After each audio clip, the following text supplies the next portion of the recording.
One evening in the spring of 1977, at approximately 7:50 p.m., a woman in her early 30s walked at an unhurried pace along the western embankment of the Moscow River in the direction of the Novodevichy Convent, one of the city's most recognizable landmarks, its white walls and gilded domes, visible above the tree line as the last of the day's light faded over the rooftops.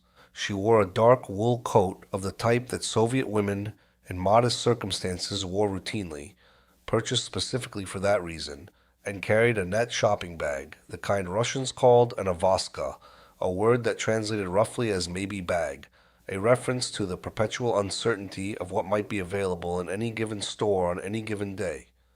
The bag contained a carton of kefir, a block of pressed cheese, 2 tins of sprats, and a folded copy of Izvestia. She walked with the slightly distracted efficiency of someone thinking about dinner. She was not thinking about dinner. Her name was Martha D. Peterson. She was in her early 30s. She had been living in Moscow for approximately 18 months, employed as an attaché at the United States Embassy on Tchaikovsky Street, or so her official documentation indicated. Her actual employer was the CIA. Her actual purpose on the embankment that evening was to retrieve a concealment device placed in the preceding days inside the base of a weathered stone planter near a maintenance outbuilding approximately 200 meters ahead of her by a man named Aleksandr Dmitrievich Ogorodnik, a foreign ministry official whose access to internal government cables far exceeded what his formal title suggested and whom the CIA had assigned the codename Trigon. Over the previous 2.5 years, Ogorodnik had provided the agency with a volume and quality of intelligence that senior analysts at Langley assessed as among the most valuable human intelligence the United States possessed from inside the Soviet government. She scanned the reflection in the dark glass of a parked Volga sedan, noted a man walking 30 meters behind her at a pace that had remained constant for the past 4 minutes, allowed another 3 minutes to pass, paused at a shop window displaying a small arrangement of tinned goods, and studied, in the glass, whether the man had adjusted his pace. He had not. She resumed walking. The man continued at the same pace. She turned left at an intersection, took a longer route that added approximately 6 minutes to her journey, and checked again. He was not there. Martha Peterson was, by the spring of 1977, one of the most operationally experienced CIA case officers working inside the Soviet Union.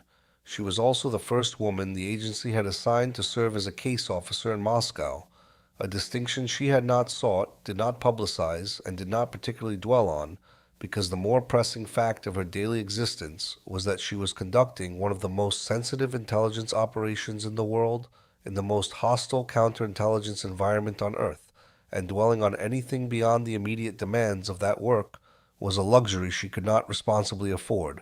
If you find value in these documented histories of Cold War intelligence and the lives behind them, subscribing and turning on notifications ensures you won't miss a case. We cover these stories every week. Now, back to 1971 and to the loss that set everything in motion. To understand how Martha Peterson arrived at the embankment of the Moscow River on that spring evening, it is necessary to go back 6 years and to a very different kind of distance. John Arthur Peterson had been her husband. They had married in 1968. She was 24 years old when both were young enough that the life they imagined together still seemed to unfold in a direction they could roughly predict. John was a CIA operations officer, the kind of case officer who took difficult postings with equanimity and who believed, genuinely rather than reflexively, that what the agency did mattered. By 1971, he was stationed in Laos during the period when American intelligence activities in Southeast Asia were at their most intensive, and when the terrain and political conditions made the work genuinely physically dangerous. According to Peterson's own account, on September 29, 1971, the light aircraft in which John Peterson was traveling, of the type used routinely for personnel transport in Laos's remote regions, went down in bad weather approximately 40 miles northeast of Vientiane. There were no survivors. He and Martha had been married 3 years. They had no children. The way Martha Peterson responded to her husband's death would determine the shape of the next decade of her life in ways neither she nor anyone around her could have entirely foreseen. She grieved in the way that people who have built their character around discipline and self-sufficiency tend to grieve, quietly, without collapse, and with a seriousness that did not diminish over time. Colleagues who knew her in the period immediately following John's death later described a woman who continued arriving at her desk at CIA headquarters in Langley with the same diligence she had always shown, who processed her loss without apparent self-pity, and who emerged from the worst of it not softened but clarified, more deliberate, more certain of her commitments, and more persuaded than before that the work the agency did was worth the cost it exacted. She had been employed at the CIA in an analytical and administrative capacity since the early years of her marriage, connected to the agency's operational world without being fully inside it. After John's death, she applied for operational training. The agency's operations course, the preparation program designed to produce case officers capable of functioning in denied areas and hostile environments, was demanding in ways that went beyond physical or intellectual competence. It tested situational judgment, composure under surveillance, the capacity to maintain a cover persona through circumstances that produced enough anxiety to crack the consistency of less disciplined people.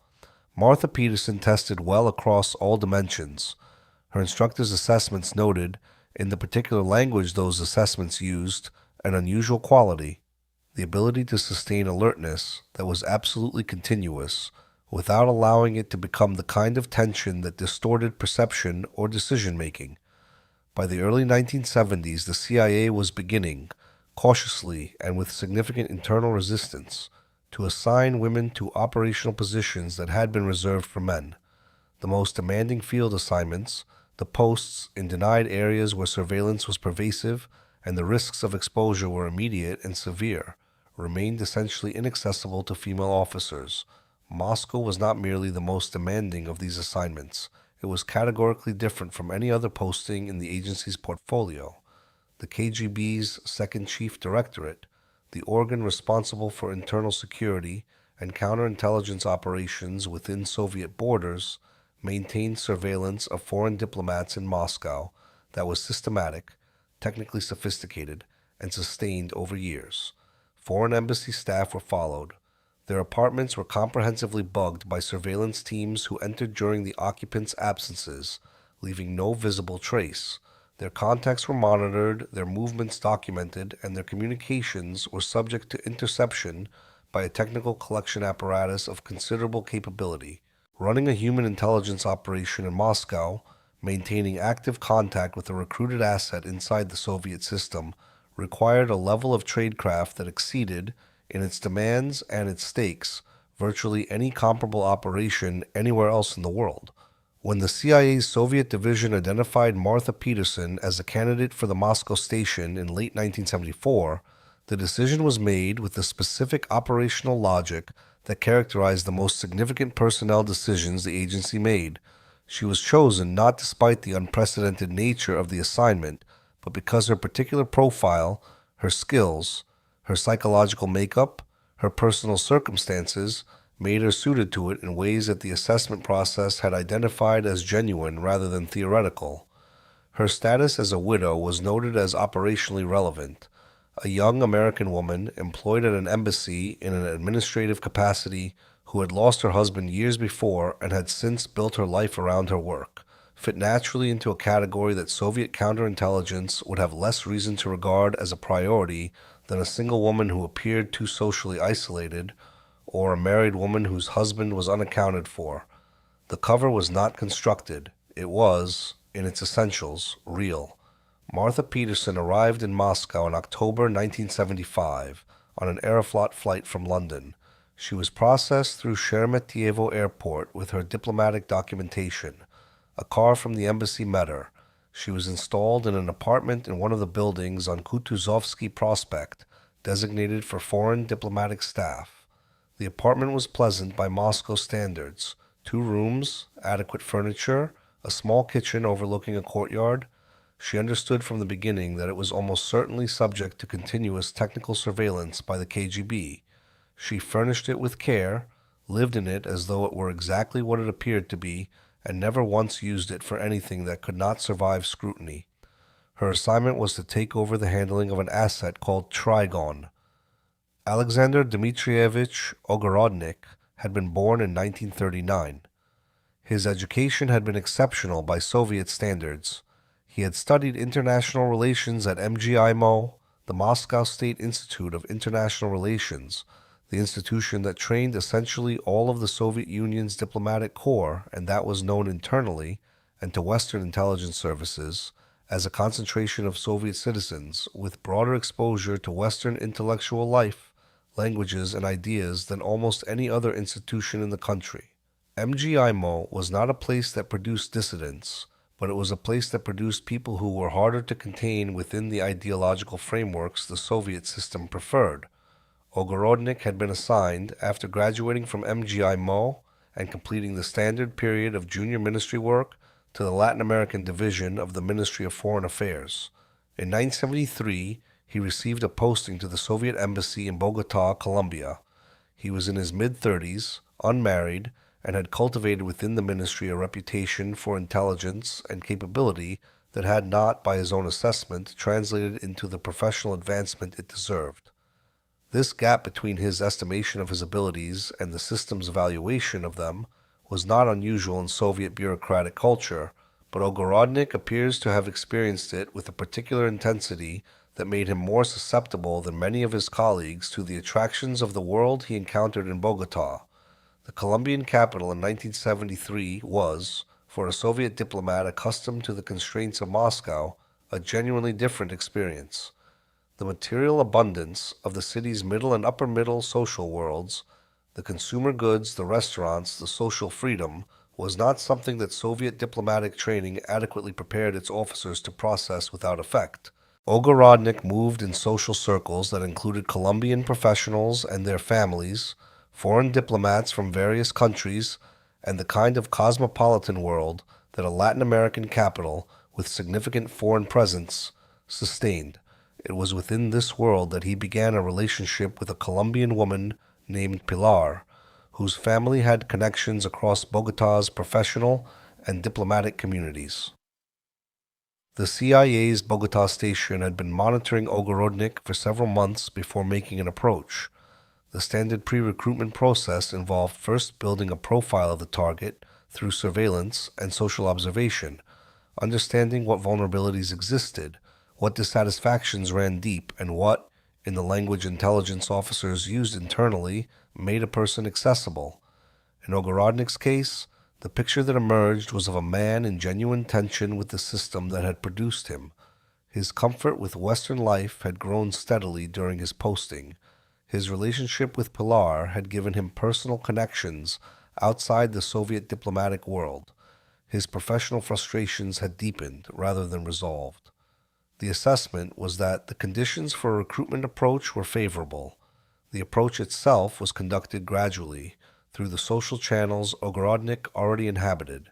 Initial contact was made through settings, diplomatic receptions, shared professional circles, the ordinary social traffic of Bogotá's foreign community, where an encounter between an American and a Soviet diplomat carried no inherent significance. Conversations ranged across professional topics and personal ones.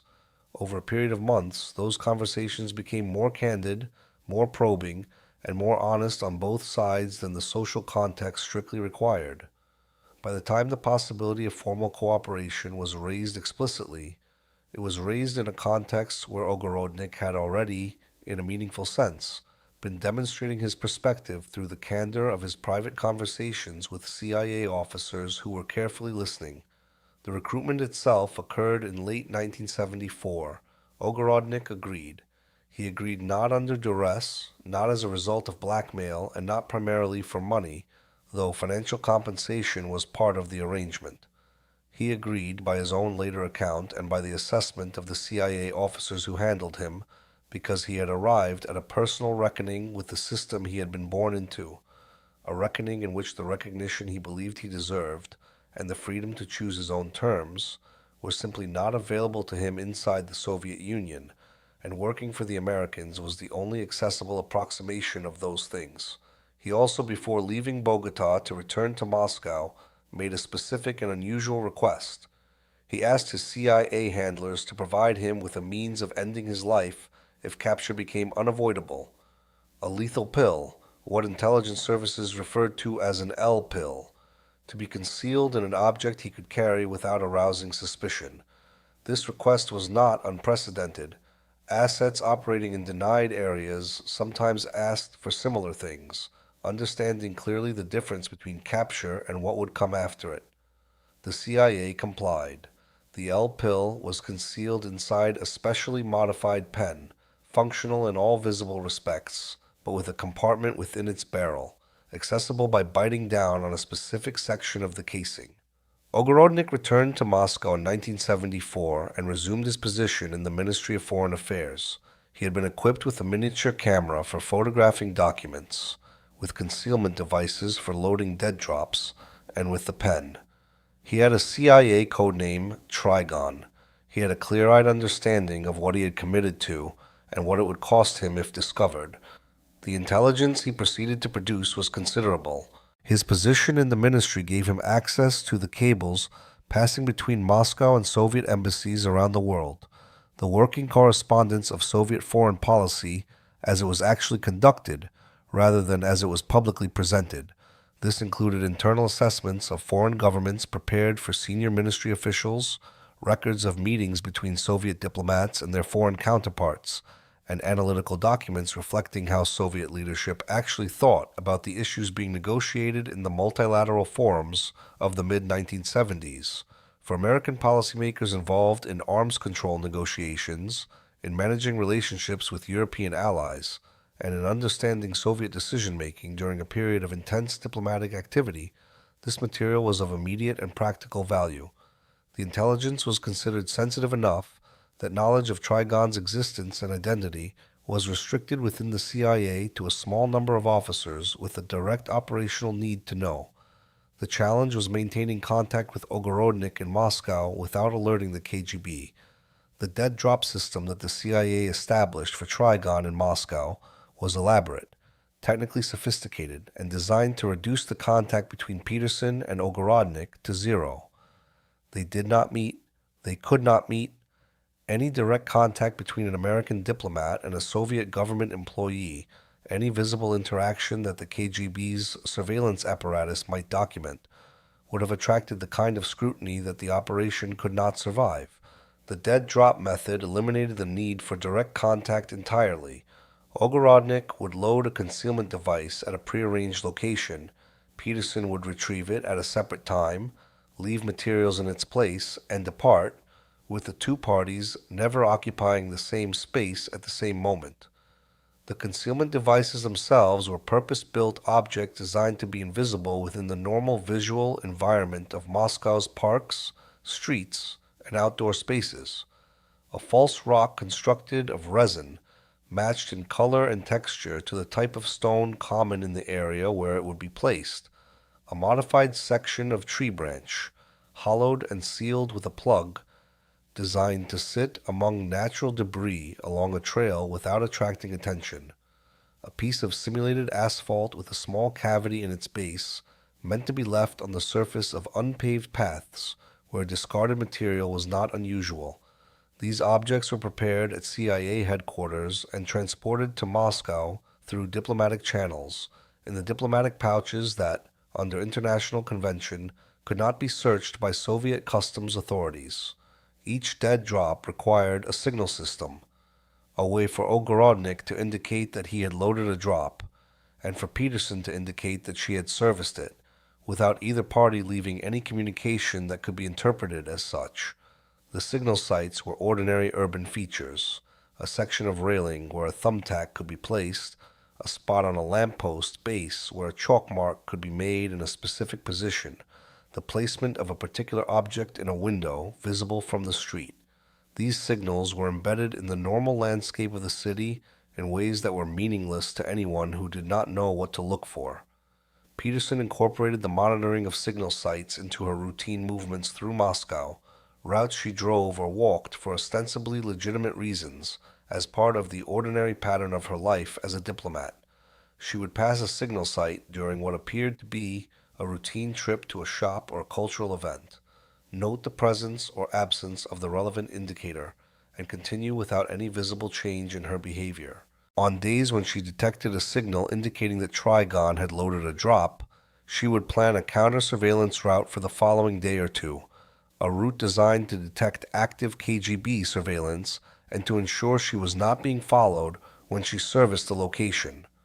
Those routes involved 2 to 3 hours of movement through the city before reaching the actual drop point and required sustained attention to whether a pedestrian behind her maintained a consistent pace, whether the same vehicle appeared at multiple points along her route, whether anyone in her vicinity was paying attention to her in a way that differed from the inattention of ordinary urban life. Peterson later wrote in her memoir that the psychological texture of life in Moscow under these circumstances was not what popular accounts of Cold War espionage generally suggested.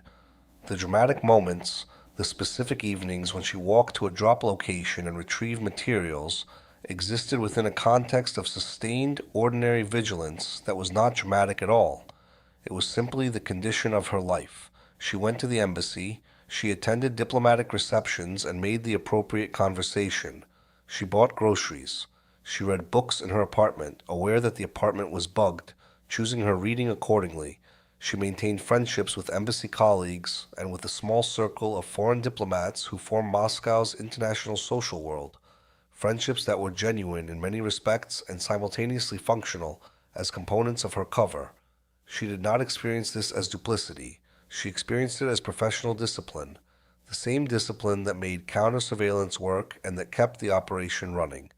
Over the course of her posting from October 1975 through the spring of 1977, Peterson conducted a sustained series of dead drop exchanges in support of Trigon.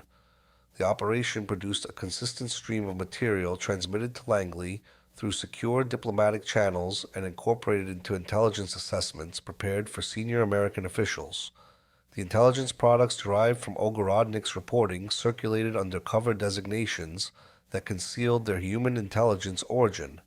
What Peterson did not know, in the spring of 1977, was that the KGB had become aware that something was wrong.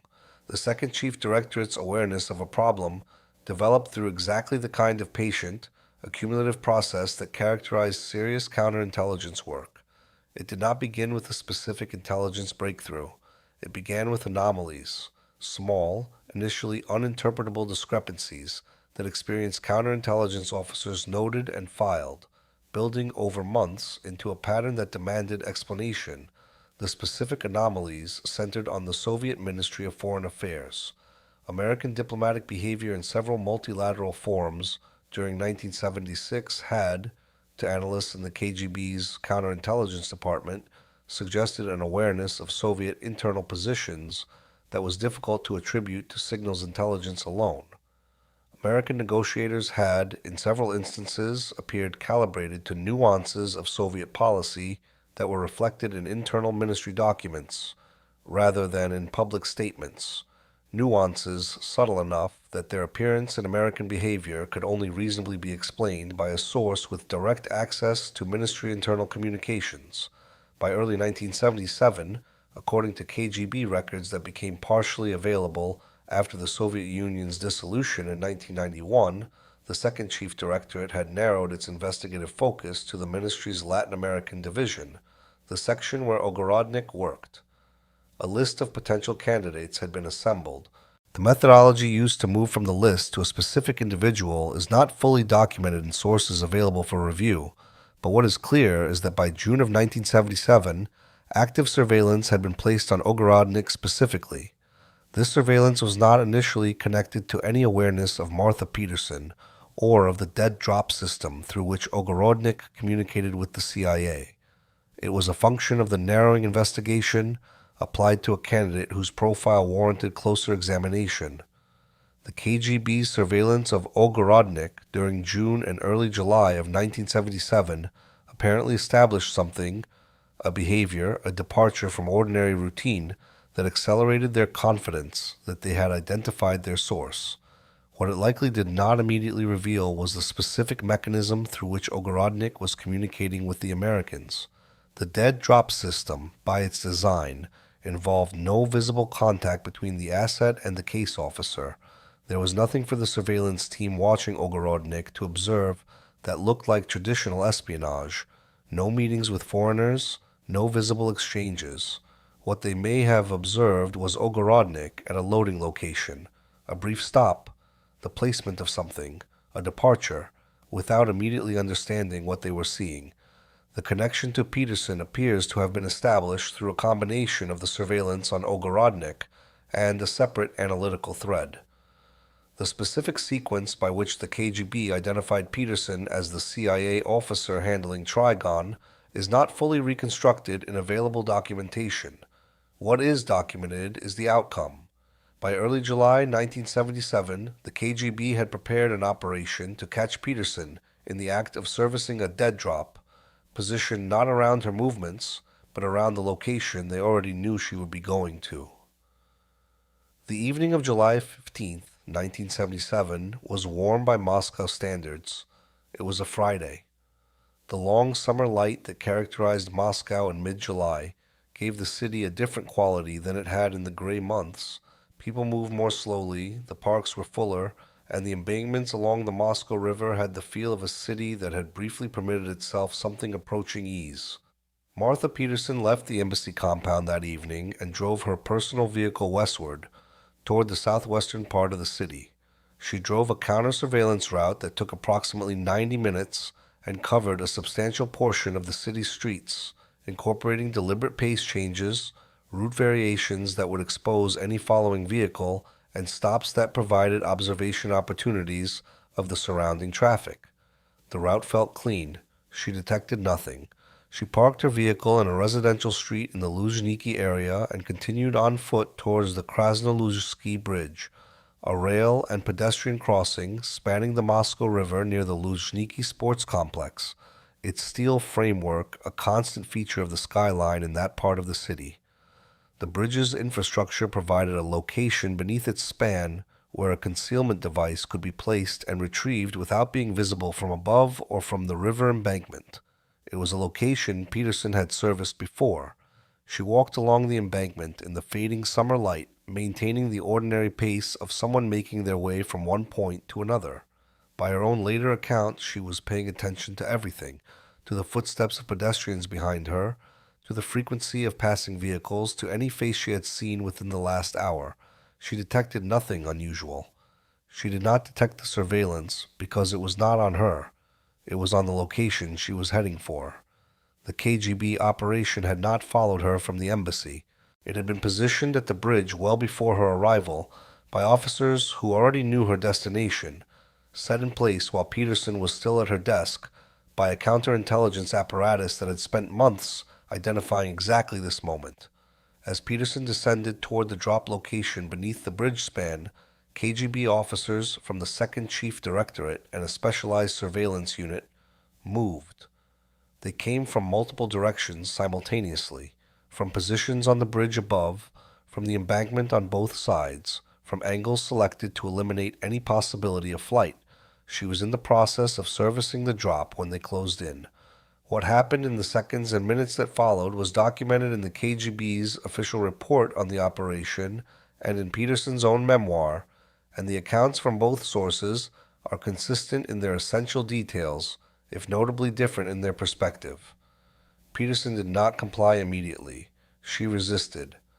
The confrontation was brief. She was outnumbered and the outcome was not in doubt, but it was vigorous enough and sufficiently unexpected to leave a clear impression on the officers involved. Multiple KGB officers were required to subdue her before she was taken into custody. The initial KGB field report on the arrest, filed that evening by the officers involved, described the detainee as male. The resistance had been inconsistent with the officers' expectations of a woman, and the reporting had defaulted to a conclusion the evidence on its face did not support. A correction was made subsequently, when the formal documentation was reconciled with Peterson's identification papers.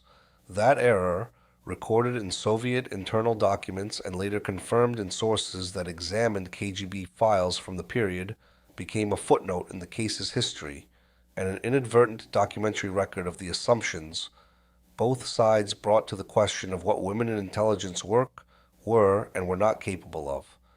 Peterson was transported to Lubyanka, the KGB's headquarters in central Moscow. She was formally identified as Martha D. Peterson, an employee of the United States Embassy traveling under diplomatic cover. Her diplomatic status under the Vienna Convention meant that she could not be prosecuted or held indefinitely. The KGB knew this and was operating accordingly. She was not interrogated in any substantive sense. She confirmed her identity and provided nothing beyond the minimum the situation required. The materials she had been carrying were documented and seized. The concealment device and its contents were photographed and catalogued. The KGB had its evidence. An American diplomat caught at an established dead drop location in possession of items consistent with a clandestine intelligence operation. The United States Embassy was notified of Peterson's detention on July 16th. On July 18th, 1977, the Soviet Ministry of Foreign Affairs delivered a formal note to the American Embassy declaring Martha D. Peterson persona non grata, her activities having been determined to be incompatible with her official diplomatic status. That was the standard formulation used when a foreign intelligence officer operating undercover had been exposed. Peterson left Moscow on July the 20th, 1977. She had been in the city for 21 months. At CIA headquarters in Langley, the news of Peterson's arrest triggered an immediate operational crisis. The conclusion was apparent almost before it was fully confirmed. If the KGB had known where to find Peterson, they had almost certainly identified the operation, which meant they had almost certainly been watching Trigon. The dead drop system that had protected both parties in normal operations now made it impossible to warn him. No one at the CIA could reach Ogorodnik. The signal sites could not be used to transmit an alarm without confirming to the KGB that the CIA knew the operation was burned. Ogorodnik was on his own, without knowing he was on his own, in a city where the organization that had just arrested his case officer was almost certainly moving toward him.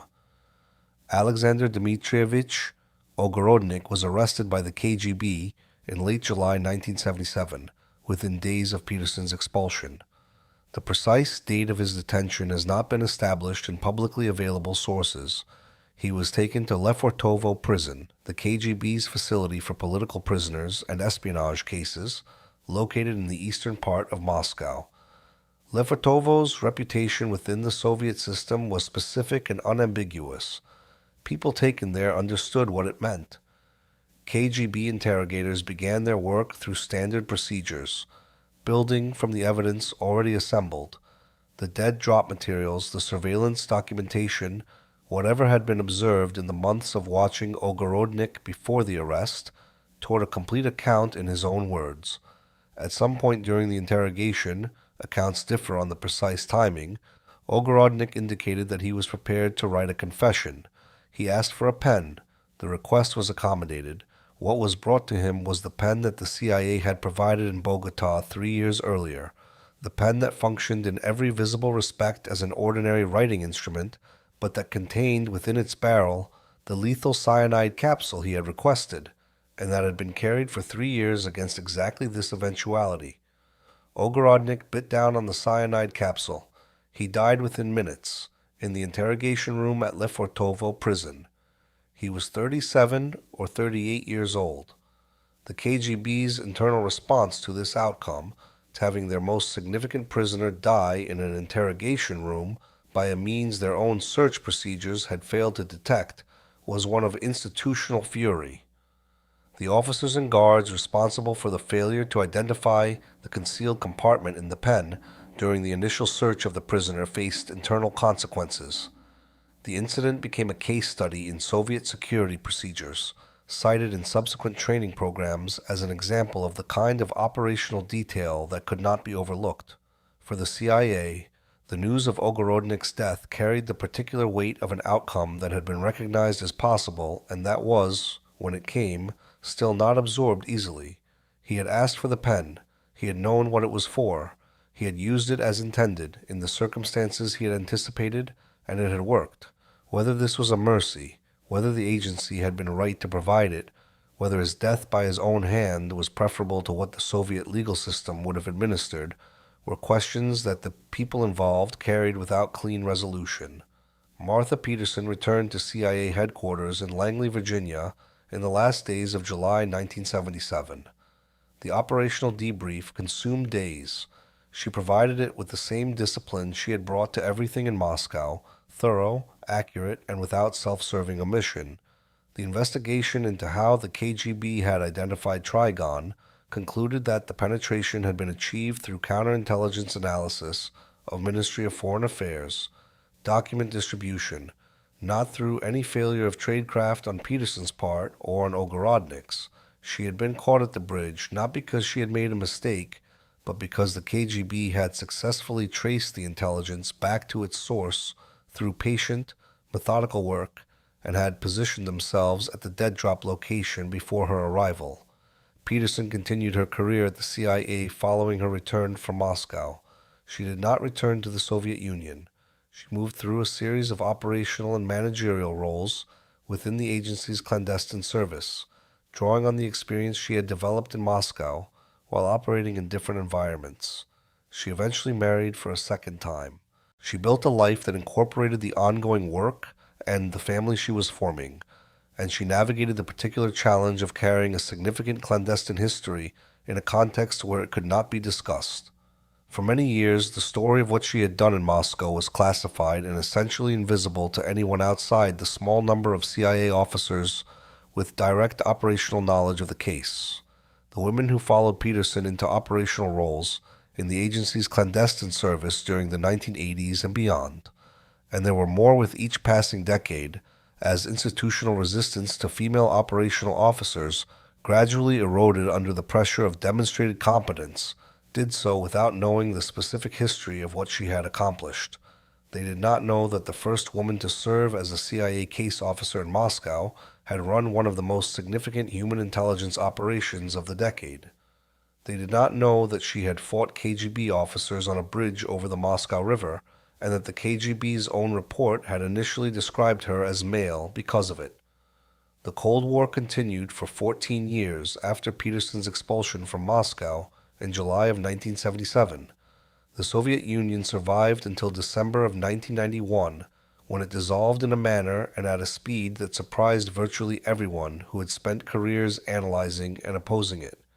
The KGB itself was restructured, reconstituted, and eventually reconstituted again into the agencies that exercise similar functions in the Russian Federation today.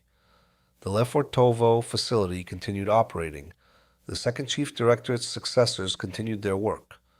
The intelligence Ogorodnik had produced between 1974 and 1977, the ministry cables, the internal assessments, the window into Soviet foreign policy deliberation, had already been collected, analyzed, and incorporated into CIA assessments before his arrest. Whether specific policy decisions or negotiating positions were directly shaped by that intelligence is impossible to confirm from publicly available sources.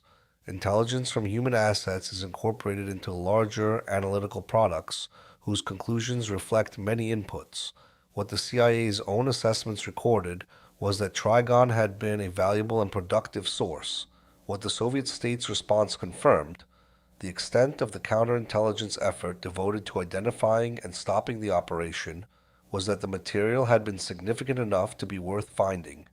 In 2012, Martha Peterson published her memoir, The Widow's Spy, which told, for the first time in her own voice and with the authority of a participant rather than an analyst, the story of her years in Moscow, the operations she had run, and the night on the bridge. The title was deliberate and precise. She had arrived in Moscow as a widow, and that fact, John Peterson's death in Laos in 1971, the loss that had shaped what she became, was both biographical truth and operational circumstance, and she was not inclined to separate those two aspects of a single reality. She wrote in the memoir about Ogorodnik's death with the honesty that the subject required. She had thought, over the decades since 1977 about the sequence of decisions that led to it: his decision to cooperate with the CIA in Bogotá, his request for the L pill, the agency's decision to provide it, the operations she had run that connected her to the events of July 1977, and everything that followed. She was careful not to simplify a set of circumstances that resisted simplification. He had understood what he was doing. He had asked for the means of his last autonomous act in full knowledge of what it might be needed for. He had used it in the circumstances he had anticipated.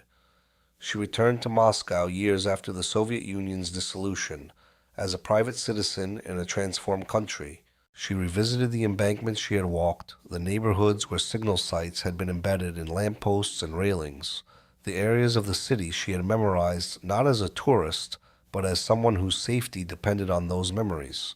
She went to the Krasnoluzhsky Bridge and stood on it and looked at the river. The city around her was simultaneously recognizable and changed beyond the recognition appropriate to a city she had known, rebuilt, restructured, inhabited by people for whom the Moscow she had operated in was history rather than memory. She did not describe that return as closure. The people who carry the kind of history she carried tend not to use that word.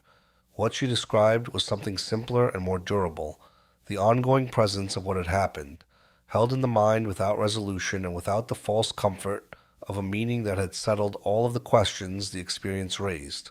The question of what the Ogorodnik case reveals about the human dimensions of Cold War intelligence is one that resists simple formulation.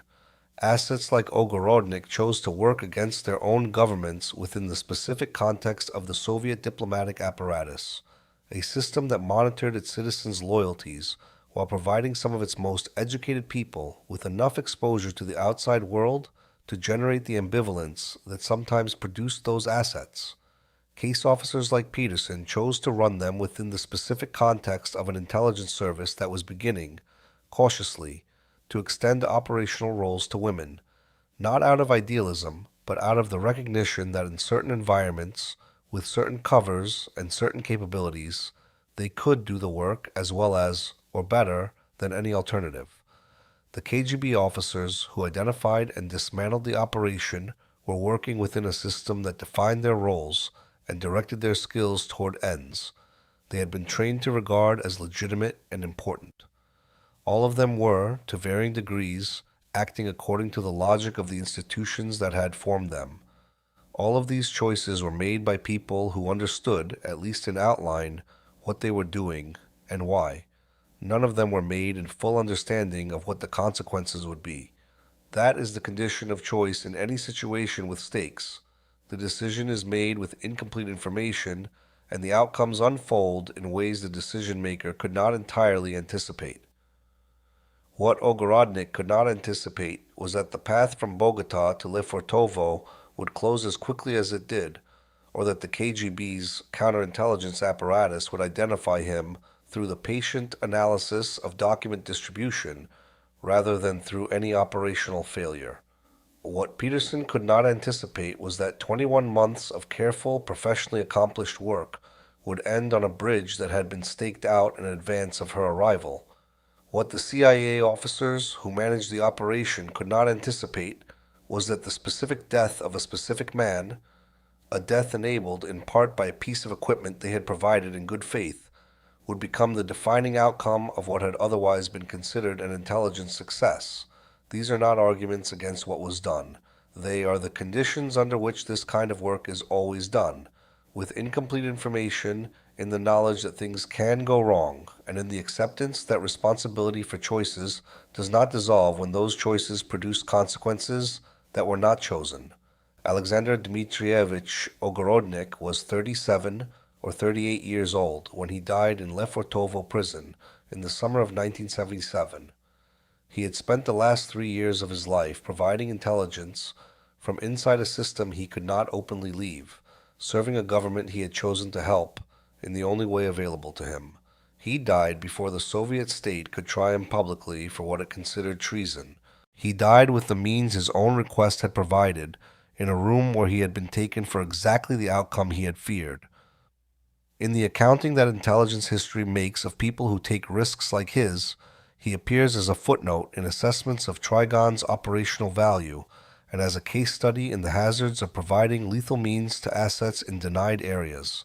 In the accounting that the people who knew his case made privately, he appears as something harder to categorize. Martha Peterson was in her early 30s when she was arrested on the bridge in Moscow. She was in her 40s when the Cold War ended and the Soviet Union dissolved. She was in her 60s when she published her memoir and told the story in her own voice for the first time. She is, as of this writing, a person with a history that she has chosen to address, in her book and an occasional public discussion of the case, with a directness and moral seriousness that is relatively rare in the literature of intelligence operations, which tends toward either institutional self-congratulation or reductive condemnation. The bridge over the Moscow River is still there. The city around it has changed almost beyond recognition. The men and women who occupied the positions that gave the events of July 15th, 1977, their specific shape, who were the KGB and the CIA, the Soviet diplomat and the American case officer, the people who recruited and the people who ran, and the people who watched, have aged, retired, died, or are aging now in the ordinary way. The history they made is preserved in fragments, in declassified documents, in memoirs, in KGB files that were partially opened in the 1990s and then partially closed again, in the CIA's own internal histories that remain mostly classified. In 2012, Martha Peterson wrote that the title she chose for her memoir was intended to acknowledge that both things were true and that neither could be understood without the other, the widow who had come to Moscow carrying her grief for a husband who had died in service of the same institution she served, the spy who had run an operation that cost a man his life, the woman who had fought on a bridge and been described by the men who arrested her as male. All of that was the same person. It was perhaps the most honest thing the title of a memoir about this kind of work has ever said.